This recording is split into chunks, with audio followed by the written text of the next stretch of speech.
আসসালামু আলাইকুম আমার প্রিয় ভাই বোনেরা, আজকে আমি একটা নতুন রেসিপি নিয়ে এসেছি। তো আজকে আমি অপরিচিতা পিঠা বানাবো। তো সঙ্গে থাকুন, দেখুন আমি কিভাবে বানাচ্ছি। তো এদিকে আমি শুকনো চালের গুঁড়িটা নিয়েছি, আর এই শুকনো চালের গুঁড়ি দিয়ে আজকে পিঠাটা বানিয়ে নেব। তো আমি এদিকে শুকনো চালের গুঁড়ির মধ্যে স্বাদ মতন লবণ দিয়ে দিলাম। লবণ দিয়ে একটু ভালো মতন মিশিয়ে নিচ্ছি। আর আমি এদিকে ফুটন্ত গরম পানিটা দিয়ে দেব, একদম ফুটন্ত গরম পানিটা দেব, এটা ঠান্ডা পানি দিলে হবে না। আর আমি অল্প অল্প করে দিয়ে এটা ভালো মতো মেখে নিব। আর যেহেতু এটা ফুটন্ত পানি, এজন্য এখন আমি চামচ দিয়ে এটা ভালো মতন মিশিয়ে নিচ্ছি।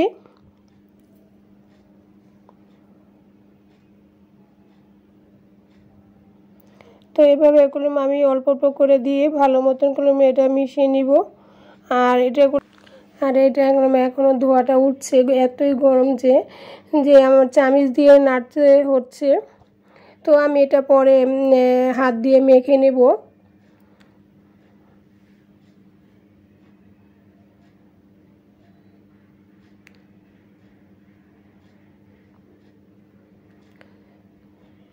আর এটা কলম গরমের জন্য ধরাও যাচ্ছে না, আমি কলম আলতোভাবে এটা ধরে নিচ্ছি, যাতে অনেকটাই গরম এর জন্য।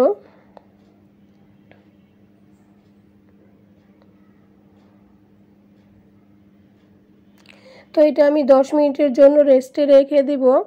10 মিনিট পরে আসবো, কারণ এটা 10 মিনিটের মধ্যে ভালো মতন ভিজবে। আর আমি 10 মিনিট পরে এসেছি, আর এই 10 মিনিট পরে দেখুন এটা কতটা সফট হয়ে গেছে। আপনাদের আমি দেখিয়ে দিচ্ছি, অনেকটা সফট হয়ে গেছে। আর এই পিঠাটা আপনারা চাইলে এটা কাই করেও নিতে পারেন। আর আমি যেহেতু এটা ফুটন্ত একবার গরম পানিটা দিয়েছি, এর জন্য এটা এমনি সফট হয়ে গেছে। আর 10 মিনিটই রেখে দিয়ে আরও সফট হয়ে গেছে। এটা দিয়ে এখন পিঠাটা পারফেক্ট হয়ে গেছে, এটাতে বানানো যাবে। তো আমি ভালো মতন করে মেখে নিচ্ছি, একদম মিহিন করে আমার মতন সুবিধা মতন করে আমি নিচ্ছি। তো এই দেখুন কতটা সফট হয়েছে। তো এমন করে আমি মেখে নিলাম, দেখুন আপনাদের একটু দেখিয়ে দিচ্ছি কতটা সফট হয়েছে। আর একটা রুটি বানাতে যতটুকু নরম দরকার ঠিক অতটুকুই আমি করে নিয়েছি। আর আমি একটু কালার করব, অপরিচিত পিঠা তো বানাতে এক কালার করা, তো আমি আজকে একটু সুন্দর দেখানোর জন্য আমি একটু কালার দিব। আপনারা চাইলে শুধু সাদাটাই রাখতে পারেন, কিন্তু আমি দেব একটু কালারটা সুন্দর দেখার জন্য। তো আমি একটু দুটা কালার দিয়েছি, একটু ফুড কালার। তো আমি এটা দিয়ে একটু ডিজাইন করে নিব। আর যে ভিতরে যে ডান্ডাটা থাকে ওটা আমি একটু বানিয়ে নিব, আর হলুদ কালারটা দিয়ে, কারণ হলুদ কালারটা দিয়ে বানিয়ে অনেকটাই সুন্দর লাগবে এই জন্য। আর আমি আবারও বলছি, এটা করলাম চাইলে আপনারা শুধু সাদা বানিয়ে নিতে পারেন। আমার কাছে একটু মনে হলো কালারটা দিলে একটু সুন্দর লাগবে, এর জন্য আমি একটু কালারটা দিচ্ছি। তো এমন করে আমি করলাম, আগে যে ভিতরে একটা ডান্ডা থাকে ওই ডান্ডাটা আমি বানিয়ে নিচ্ছি, বা কলিকন যেটাই হোক এটা বানিয়ে নিচ্ছি। তো এমন করে আমি সবগুলোই বানিয়ে একবারে রেখে দেব। এটা বানাতে ওই চই পিঠার মতনই আর কি, দুই সাইডে একটু চই পিঠার মতন করে আমি বানিয়ে নিয়েছি।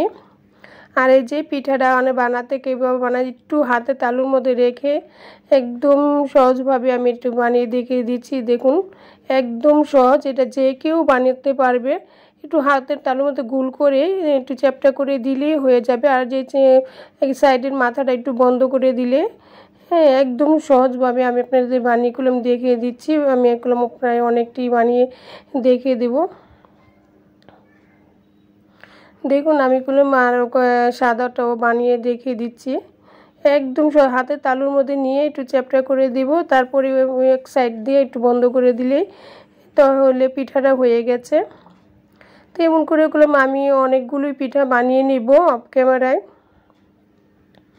তো আপনারা অবশ্যই দেখে বুঝতে পারছেন, আর এটা না দেখে এটা বুঝে নিতে হবে। তো আমি অফ ক্যামেরায় এডিগুলো বানিয়ে নিয়েছি। দেখুন কতটা সুন্দর হয়েছে, আমার কাছে খুবই ভালো লাগছে। যদি এভাবে কালার দিয়ে বানানো যায় তো হয়তো দেখতে খুবই সুন্দর লাগে, এর জন্য আমি বানিয়ে নিয়েছি। আপনারা চাইলে সাদাতেও বানিয়ে নিতে পারেন। তো এদিকে আমি তেল দিয়েছি, তেলের মধ্যে এখন ভেজে নিব। আর এটা আমি গরম তেলের মধ্যেই ভেজে নিচ্ছি। আর এটা অল্প তাপে ভেজে নিলে মচমচেও হবে। বেশি তাপ দিয়ে ভাজা যায়, কিন্তু অল্প তাপও ভাজা যাবে। অল্প তাপে ভেজে নিলে এটা মচমচে সুন্দর একটা বা খেতে টেস্টি লাগবে। আর এ পর্যন্ত যদি কেউ ভালো লেগে থাকে তো প্লিজ একটা লাইক দিয়ে দিবেন। আর যারা আমার চ্যানেলটা এখনও সাবস্ক্রাইব করেননি চাইলে একটা সাবস্ক্রাইব করে আমার সঙ্গে থেকে যেতে পারেন। আর পিঠাগুলো কেমন হয়েছে কমেন্টে জানাবেন। তো এমন করে আমি ভেজে নেব, সবগুলি পিঠা ভেজে নিব। আমি তেলে দিয়ে দিয়েছি আর এটা একটু নেড়ে চেড়ে দিব।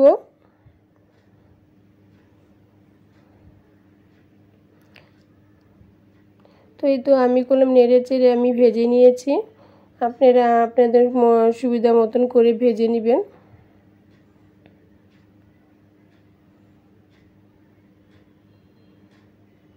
তো আমি একটু একদম যে কড়া ভেজেছি না, এটা মচমচে করার জন্য আর কি অল্প তাপে ভেজে নিয়েছি।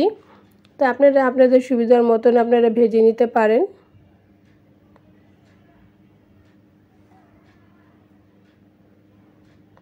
তো আমি সবগুলো উঠিয়ে নিচ্ছি, এমন করে আমি সবগুলি ভেজে নিব।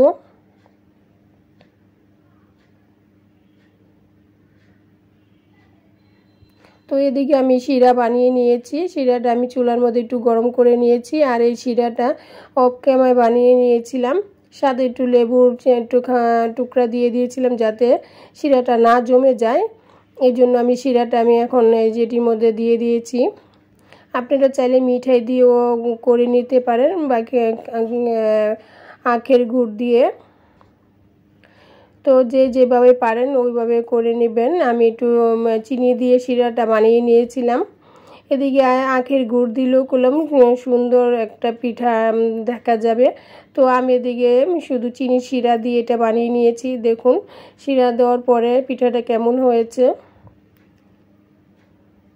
পিঠাটা খেতে অনেক মজা, একবার হলো বাসায় ট্রাই করবেন। আর এই পিঠাটা দেখতে অনেক সুন্দর। এটা তো ফুল পিঠাও কেউ বলে, আবার কেউ অপরিচিত পিঠাও বলে। তো যে নামে চিনুন, কিন্তু এই পিঠাটা খেতেও সুন্দর, খেতেও যতটুকু মজা দেখতেও তার চেয়েও সুন্দর। খুবই ভালো লাগে, অল্প সময়ের মধ্যে সুন্দর পিঠা হয়ে যায়। তো সবাইকে অনেক অনেক ধন্যবাদ। আসসালামু আলাইকুম।